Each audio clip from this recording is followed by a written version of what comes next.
Hi guys, this is Hero. How's everyone doing today? Aj bale keem cho, aj sab kaise ho.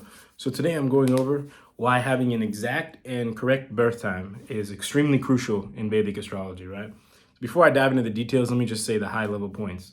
The first one is in your divisional charts, your ascendants have an extremely high chance of being off. The second one is your dashas for the Vimshottari dasha system, also an extremely high chance of being off. The third one, and this has to do with, or this ties together with the Baba Chalit chart video that I just made yesterday. I explained in there that if your ascendant degree itself, or your ascendant sign changes every 2 hours, right? That means it's moving pretty quick throughout the 2 hours, right? It's moving about 1 degree every 4 minutes. So even a matter of a few minutes here or there can totally change the positions in your Baba Chalit chart, which you can watch more. You can get more information about that on that video. Okay, but let me just start. The dasha systems, I think, is the one people are probably the most concerned about. Okay, your pratyantar dashas, right? So we know your dashas are based off of when you were born, which nakshatra your moon was in, right? But it's not just which nakshatra your moon is in; it's where in the nakshatra your moon was in is where in that dasha you start. Okay, so it's not like anybody just blindly born in Pushya Nakshatra just starts in Shani Dasha when they're born right at the beginning, right? It's like if you're halfway through, you start halfway through the Shani Dasha, right? If the moon is halfway through Pushya, you start halfway through the Shani Mahadasha right when you're born, right? So as you can see, and it's only not that big of the moon travels through each nakshatra in about a day, right? So, and you can think of how long the Mahadasha is. So if your time is just a little bit off here or there, and like I said, a half hour is probably guaranteed to change your pratyanta. Like you're 100% in the wrong pratyanta dasha, right? So it's pretty important to have the correct time, right? And you might be thinking, oh, well, my time might not be a half hour off, right? But here's the thing. A half hour is you're guaranteed around to be a pratyanta off. So let's just say your time of birth is 15 minutes off, which I don't know how you would validate that it's exactly 15 minutes off, or else you would just change it by 15 minutes if you were so sure of the time. But anyways, 15 minutes, let's just say in this hypothetical situation, means that there's a 50% chance you're in the wrong pratyanta, right? Now you might be thinking, oh, it's just a pratyanta. Who cares? Okay.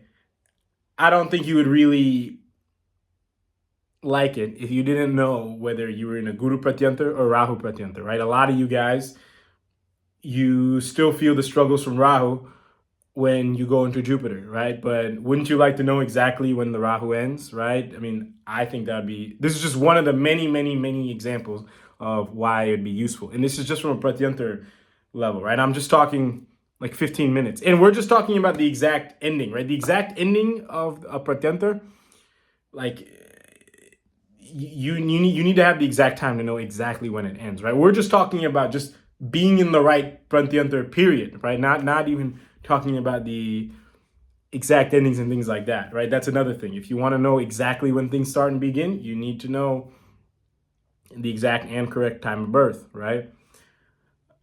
And there's ways you can find this out, but I'm not talking about that right now, okay? The next thing, this is something that maybe some of you care about, maybe some of you don't. The divisional charts, right? So I just said the ascendant changes every, let's just say a couple of hours, 2 hours. Let's just say 2 hours right now. It's a little bit more than 2, I think, but let's just say it's 2. Okay. That means each divisional chart, whatever number divisional chart it is, 2 hours, or let's just say 2.25, 2.5, divided by that number is how fast the ascendant changes, right? Let's just take the D9, for example, right? Let's just say that your ascendant, the ascendant, it changes a little bit over 2 hours, right? So a little bit over 2 hours divided by 9 is roughly about 15 minutes. That means Your D9 ascendant is changing every 15 minutes. So if you're off by 15 minutes and you don't know how much you're off by and all this kind of stuff, you don't know what your ascendant and your D9 is, right? And the lower or the higher number of divisional charts you go to, right, the lower, I say the lower charts, but the lower charts meaning they're actually higher numbered charts, but they're just lower and lower away from the surface level Lugna chart. Those are going to change much more frequently, right? Like, for example, the D60 chart, it's going to change, let's just say 2 hours divided by 60. So that's 2 minutes. So every 2 minutes is going to change. So even if you're 2 minutes off, you have no idea what your D60 Lugna is, right? So that is another reason of why you need your exact time of birth, right? And the last reason, which is what I said at the beginning about the Bhava Chalit chart, I don't want to state too much of that information because I just made a really long video on that yesterday, right? But so if you're not sure about what I'm saying, you can just watch that. But basically, not all ascendant degrees, let's just say you're confident your ascendant sign is this, right? But your ascendant degree matters for the whole rest of the chart. Your whole rest of the chart, your house placements are designed and structured kind of based off of your ascendant degree. So if you don't know your exact ascendant degree, or if you're not that sure, right, it changes every 2 hours. So every hour it's going to be like halfway through. Halfway through, your whole chart changes, right? Probably half your planets are in the Bhava chart are in a different house than in your Lugna chart, right? So yeah, I would recommend also for that reason to know your true actual ascendant degree and your true actual house placements in the Bhava chart for all your planets to know your exact and correct time of birth so that you can also see that. Okay. So that's pretty much it for this video. I didn't want to make it too long, right? Try to do what you can to get your exact and correct time of birth. You can't get it, see if you can figure it out. If you can't, I mean, you have to work with what you have to work with, right?